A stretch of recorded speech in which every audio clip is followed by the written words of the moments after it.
Assalamualaikum warahmatullahi wabarakatuh. Selamat datang kembali di channel Tani Sulur TV, channel yang lebih spesifik membahas tentang tanaman sulur. Pada kesempatan kali ini kita akan membahas yaitu proses penanaman kacang panjang dan 3 hal menarik yang berkaitan dengan hal tersebut. Oke, langsung saja. Yang pertama adalah berkaitan dengan jarak tanam. Ini adalah lahan bekas yang kita sampaikan di part sebelumnya, dan kita akan menggunakan jarak tanam 2 pola atau 2 metode. Yang satunya kita akan mencoba jarak tanam yaitu 50 cm, dan yang kedua nanti akan menggunakan jarak tanam yaitu 1 meter. Untuk yang tadi kita sampaikan yaitu jarak 1 meter, kita mencoba nanti dengan jarak tersebut dengan tujuan apa? Untuk meminimalisir kebutuhan benih. Dan untuk ajir sama, yaitu tetap jaraknya 50 cm yang nantinya sulur akan kita arahkan kepada ajir yang sebelahnya. Ini seperti itu. Karena kita kemarin juga melihat di tempat lain yaitu mencoba dengan jarak 1 meter itu bisa optimal, maka dari itu akan coba di lahan ini. Untuk yang jarak 50 cm itu adalah jarak yang sudah umum dipergunakan sebagian banyak petani, yang nantinya juga akan membedakan sejauh mana nih efektivitasnya dari jarak yang 1 meter dan yang jarak dengan 50 cm. Untuk lebarnya sama, yaitu sekitar ini ya 50 cm juga, entah yang kita jarak 50 ataupun 1 meter tadi. Itu yang pertama yang perlu kita perhatikan. Untuk yang kedua, kita juga akan berbicara tentang proses penanaman. Untuk 1 lubang tanam kita akan kasih yaitu 2, 3, ada yang 2, ada yang 3. Kita selang-seling.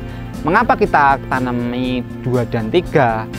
Dengan tujuan untuk antisipasi dikala nanti ada yang nggak tumbuh itu, nanti sudah ada misalnya kita kasih 3 biji per lubang, kita tanam tabela, dikala ada yang nggak tumbuh masih ada cadangan. Maka dari itu nanti kita antisipasi dengan yaitu pola 2, 3. 1 lubang 2, 1 lubang setelahnya yaitu 3 biji benih kacang yang akan kita tanam. Selanjutnya bisa kita lihat nanti ini adalah proses penanaman yang perlu kita ulang perhatikan, yaitu dipastikan tanah dalam kondisi basah.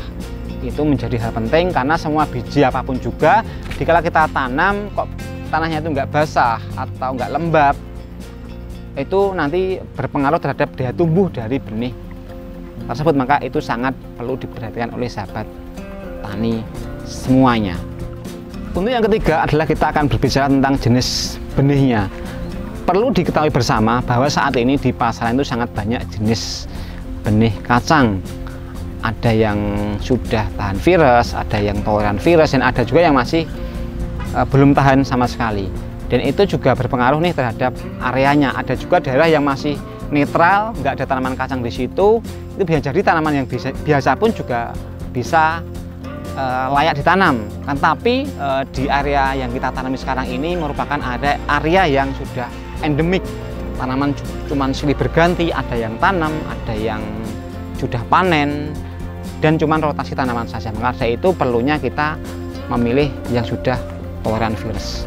Kita juga melihat beberapa waktu yang lalu berkaitan tanaman kacang, kita akan mencoba nih jenis baru dengan karakteristik yaitu panjang, serta itu bagaimana diadaptasikan atau bisa adaptasi di berbagai dataran rendah sampai menengah, dan ini juga tergolong toleran virus, serta nanti ini bisa dipanen di umur sekitar yaitu 45 hingga 48 hari. Dan ini akan kita coba di lahan ini, semoga nanti bisa sesuai dengan yang bersama kita harapkan. Adapun brand ini yaitu bernama Kastara, yaitu yang insya Allah nanti semoga bisa sesuai dengan apa yang sudah kita lihat di sebelumnya. Oke, itu dulu sahabat tani semuanya yang bisa kita sampaikan pada kesempatan kali ini. 3 hal yang perlu diperhatikan pada proses penanaman kacang panjang, yaitu yang pertama adalah kita dari jarak tanam kita pakai di sini yaitu ada yang 50 x 50 cm, ada juga yang bagaimana 100 x 50 cm. Kita akan nanti bedakan, akan kita sampaikan, kita kawal hingga nanti akhir panen.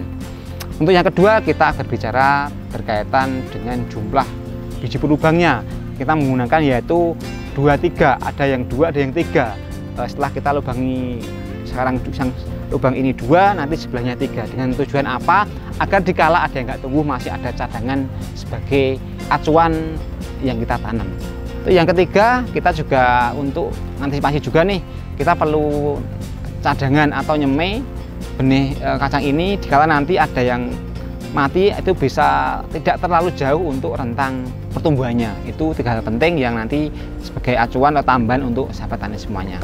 Dengan brand yaitu Kastara yang akan kita tanam dengan ini, semoga nanti bisa sesuai dengan yang kita harapkan dan nanti bersama-sama belajar dengan sahabat tani semuanya agar nanti bisa sebagai acuan bila sahabat tani semuanya ingin menanam kacang panjang. Oke, itu dulu sahabat tani semuanya yang bisa kita sampaikan. Apabila video ini bermanfaat, pastikan untuk like, share, dan komen, serta tunggu video kami selanjutnya. Terima kasih, salam tani seluruh Indonesia. Wassalamualaikum warahmatullahi wabarakatuh.